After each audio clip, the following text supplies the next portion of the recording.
श्री गोदारंगे भजो रे मन श्री गोदारंगे। श्री गोदारंगे भजो रे मन श्री गोदारंगे। श्री गोदारंगे भजो रे मन श्री गोदारंगे। श्री गोदारंगे भजो रे मन श्री गोदारंगे। श्री गोदारंगे भजो रे मन श्री गोदारंगे। ये हम गोदा मैया का जाप क्यों कर रहे हैं? उनकी कृपा को अपने जीवन में उतारने के लिए कि लक्ष्मी वैकुंठ लोग छोड़कर हम जीवों पर कल्याण करने आए हैं और हम उसकी गहराई को समझ ही नहीं पा रहे। हम अपने इस मानव चोले की कीमत को नहीं समझ पा रहे। सारा संसार मिट्टी इकट्ठी करने पर लगा हुआ है। जिसको देखो तन देकर समय देकर, देखिएगा भगवान ने हमको जो धन दिया उसकी कीमत को हमने समझने का प्रयत्न नहीं किया। मैं कई बार लोगों से पूछता हूं, आपने जो धन कमाया वो कैसे कमाया? बोले आपको नहीं पता, 10 साल लगे, 20 साल लगे। इसका मतलब 10-20 साल लगा के आपने धन कमाया। बोले हाँ, हमने, बहुत से लोग तो कहते हैं हमने पूरा जीवन लगा दिया। अब आप मुझे बताइए, आपने पूरा जीवन लगा के मिट्टी कमाई, इस मिट्टी को खर्च करके आप 2 घंटे 2 सांस नहीं ले सकते।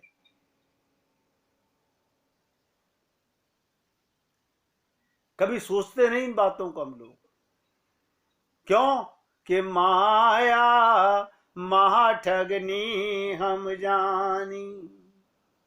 तो गोदम्बा जी कहती हैं, हे वर्षा के स्वामी मेघदूत, मेघ देवता, जिस प्रकार भगवान ने सृष्टि और संहार का भार भगवान ब्रह्मा जी और शंकर के जिम्मे करके रक्षा का कार्य स्वयं अपने हाथों में लिया। आपने देखा होगा, ब्रह्मा जी सृष्टि की रचना करते हैं और शंकर भगवान संहार करते हैं, और पालन का कार्य, रक्षा का कार्य स्वयं विष्णु जी करते हैं। उसी प्रकार संसारियों के बंधन मोचन, ध्यान से सुनो, उसी प्रकार संसारियों के बंधन मोचन का क्रूर कर्म यम आदि को देकर वर्षा द्वारा जगत की रक्षा करने का भार हे मेघ देवता तुमको सौंपा है। ऐसा करके भगवान ने तुम्हारा बड़ा सम्मान करने की कृपा की। कैसे? जैसे वे जगत के रक्षक हैं, वैसे ही तुम्हारा भी शीतल आर्ध हस्त से स्पर्श करके जगत की रक्षा का काम सौंपकर तुम्हें रक्षक बनाया हुआ है। इसलिए तुम संसारियों की नीचता का विचार ना करके अपने महत्ता के अनुरूप वर्षा करो, मंडलाकार होकर खूब वर्षा करो। ये सब बातें गोदा जी क्यों कह रही हैं? ये इसलिए कह रही हैं, ध्यान दीजिएगा, कि जहां सूखा पड़े वहां पर बरसात की जरूरत है। और ये मेघ कौन है? ये गुरु ही मेघ होते हैं, संत महात्मा ही मेघ होते हैं। हमारे हृदय के अंदर ऐसा सूखा पहाड़ बन चुका है, ना हम अपने को जान सके, ना अपने प्रीतम परमात्मा को जान सके। तो गोदा मैया कहती हैं, जितने भी संत महात्मा पृथ्वी पर, उनका काम है मेघ की तरह सबके हृदय में भगवान के प्रेम की वर्षा करना।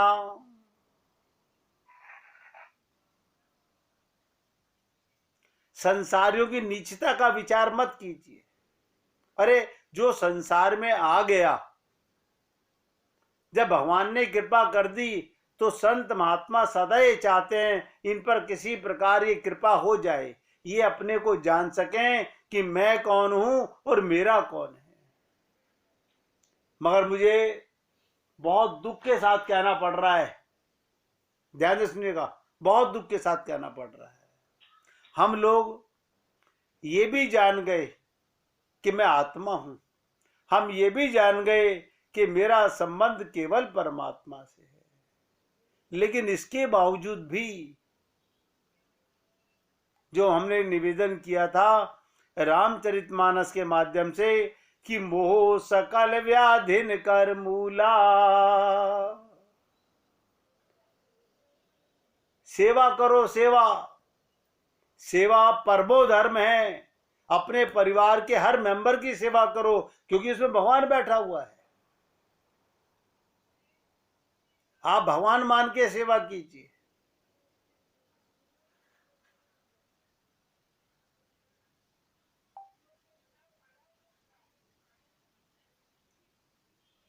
तो कहते हैं हमारे भाग्य के फल को भोगने वाले इस देश में श्री राधा रानी के राज्य में अब ऐसा काम ना करना। यहां तुम अपनी रीति नीति प्रकृति प्रकार का ध्यान रखना। क्या मतलब? हमारी स्वामिनी जनक राजनंदिनी ने हनुमान जी से लंका की राक्षसों की रक्षा करते हुए कहा था, ये माँ जो है, जगत जननी जो है, लक्ष्मी है, राधा है, सीता है, ये सबका कल्याण की, सबकी रक्षा की बात कहती है।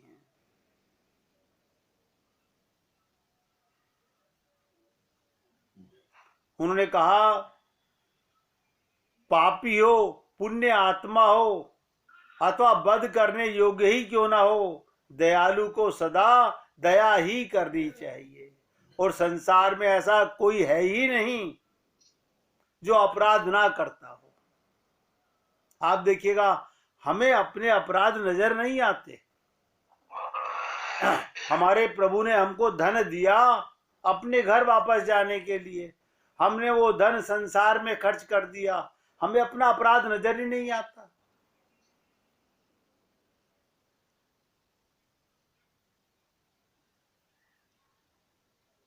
इसीलिए कहा सीता जी ने, संसार में ऐसा कोई नहीं है जो अपराध ना करता हो। ये रावण के अधीन रहने वाले, उसकी आज्ञाकारिणी राक्षसियां निर्दोष हैं। क्या मतलब? ध्यान दीजिएगा, ताज्जुब कर रहे हैं, शब्द कुछ और होते हैं, उनका भावार्थ कुछ और होता है। बहुत से लोग ग्रंथ अपने घर में बैठ के पढ़ लेते हैं, अच्छी बात है, मगर जब तक भाव को जानोगे नहीं तो समझोगे कैसे? देखो कितनी विचित्र बात कही सीता जी ने कि रावण के अधीन रहने वाली। मैंने आप लोगों को कहा था ये रावण क्या है? काम क्रोध लोभ ही रावण है।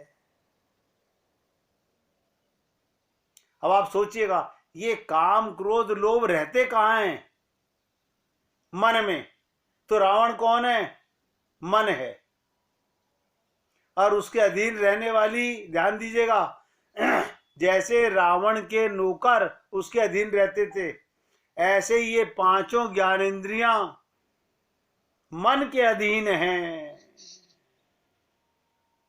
इनका दोष नहीं है। आंख क्या करे? मन ने कहा इसको देख।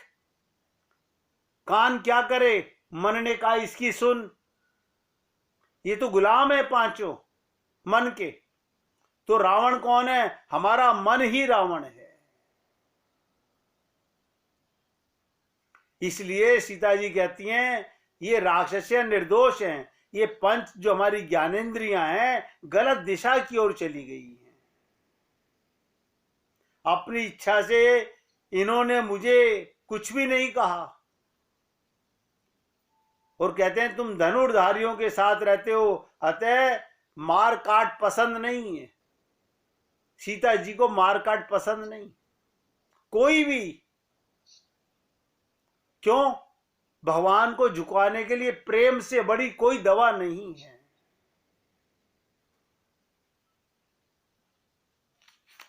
इसलिए ऐसी रोषपूर्ण बात सुनकर हनुमान जी अप्रसन्न न होकर गदगद हो गए और स्वामिनी की दया, सीता जी की दया की उदारता की प्रशंसा करने लगे। अपने अपराध की क्षमा मांगने लगे। देखिएगा, हनुमान जी भी सीता जी से अपने अपराध की क्षमा मांगते हैं। तो यहां गोदा जी मेघ से कह रही हैं, हे मेघ, तू अपनी उदारता में किंचन मात्र भी संकोच ना करना। ये जितने भी संत महात्मा पृथ्वी पर हैं, तुम अपनी उदारता को मत खत्म करो। दान देने वाले हाथ को पीछे ना खींच लेना। संत का काम है हम लोगों पर कृपा करना। चेतनों के पुण्य पाप की गणना करने का काम नहीं है।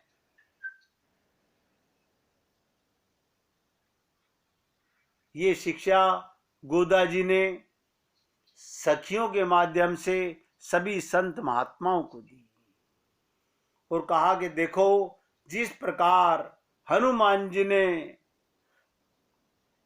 लंका में राक्षसियों को वध करना चाहा, कईयों का वध किया भी, भगवान हनुमान जी की उन्होंने क्या कहा कि तुम धनुर्धारियों के साथ रहते हो, राम लक्ष्मण के साथ रहते हो, तो तुम्हें मारने काटने की बात याद आती है। लेकिन नहीं, ये गोदा जी मां स्वरूप है, क्षमा स्वरूप है। तो कहती है तुम्हारा काम क्षमा करना है, दंड देना नहीं।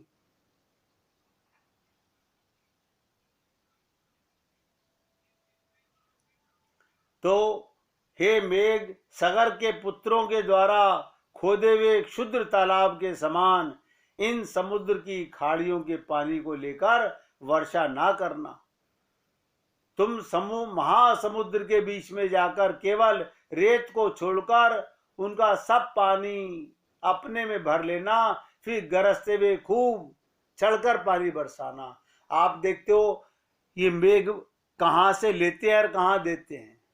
यहीं से लेते हैं और यहीं पर देते हैं। कोई भी संत महात्मा मां के गर्भ से लेकर नहीं आता, गुरु प्रथा से ही लेता है और वो यहीं पर जो मिला है वो प्रसाद लुटा के जाता है। इस प्रकार जिस प्रकार भगवान जिस व्यक्ति का योग क्षेम करते हैं, उसे अपना मुख नहीं दिखाता तथा रात्रि में मठ भोजन कराने वाले स्वयं प्रसन्न होकर भोजन कराते हैं, उस प्रकार तुम ना करना, तुम सब पर बराबर बरसना। आप देखते हो संतों की गोष्ठी में, सभा में ना कोई जाति से मतलब है, ना कोई धर्म से मतलब है। कोई भी भगवान का अनुयायी हो सकता है।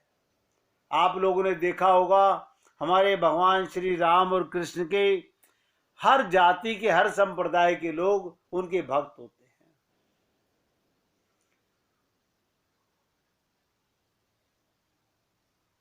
तो जब गोदा जी ने कहा मठ भोजन के मत करना, तो किसी सखी ने पूछा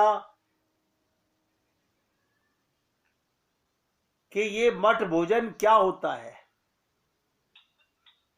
सखियों ने प्रश्न किया गोदम्बा जी से। तो सखियों के प्रश्न को उत्तर देते हुए गोदा जी ने बताया, कोई घर से रूठकर ऐसे मठों में भिक्षा मांगने पहुंच जाते हैं। मैं आपसे कहता हूं ना, ये साधु बनना बड़ा आसान है। जब घर का काम ना किया जाए, बोझ ना उठाया जाए, तो लोग वाग ये सरलता का साधन अपना लेते हैं। वहां जाकर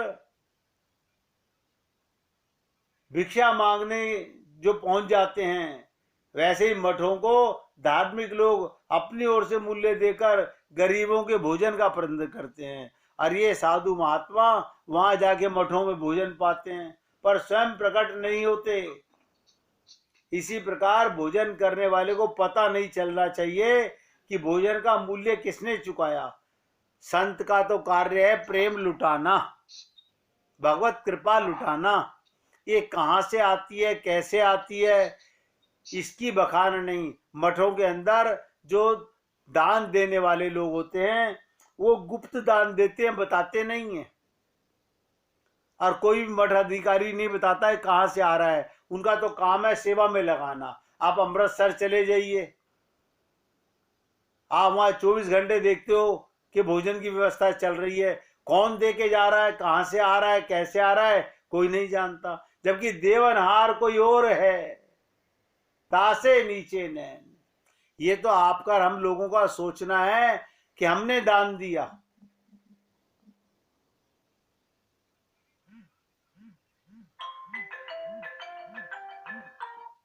देखिए,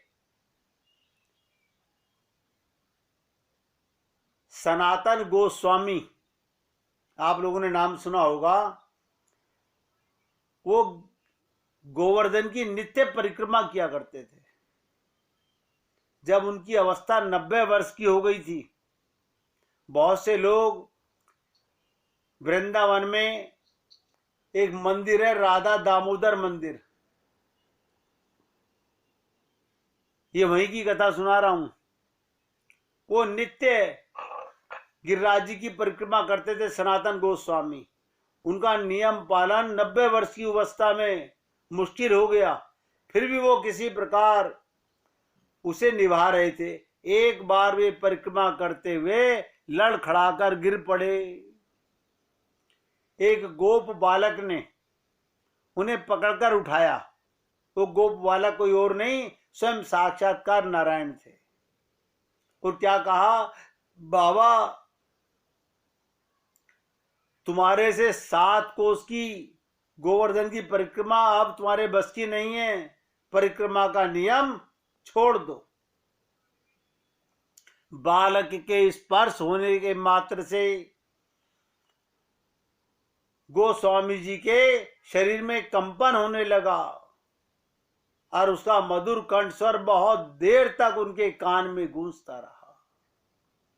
पर उन्होंने उसकी बात पर ध्यान नहीं दिया, परिक्रमा अपनी जारी रखी। एक बार फिर परिक्रमा मार्ग में गिर पड़े। वही बालक भगवान श्री कृष्ण फिर सामने आए और उन्हें उठाते हुए बोले, बाबा तुम बूढ़े हो गए हो, तुम मानते क्यों नहीं? परिक्रमा किए बिना ठाकुर प्रेम ते रीजे है, परिश्रम। ध्यान से सुनो, क्या कहा बालक ने कि भगवान प्रेम के भूखे हैं, परिक्रमा के नहीं है, परिश्रम के नहीं है। बहुत से लोग तपस्याएं करते हैं, भगवान तपस्या से नहीं, तपस्या से योगी बन जाते हैं। फिर भी बाबा परिक्रमा करते रहे, पर वे एक संकट में पड़ गए। बालक की मधुर मूर्ति उनके हृदय में गड़ कर रह गई। उसकी स्नेहमयी चितवन उनसे भुलाई नहीं जा रही थी। वे ध्यान में बैठते तो उसी बालक की छवि उनकी आंखों के सामने नाचने लगती थी। खाते पीते सोते जागते हर समय उसी की याद आती रहती। एक दिन जब वे उसकी याद में खोए हुए थे, उनके मन में सहसा एक विचार उठा, एक नई इच्छा जागी। वे सोचने लगे, एक साधारण ब्रजवासी बालक से मेरा इतना लगाव,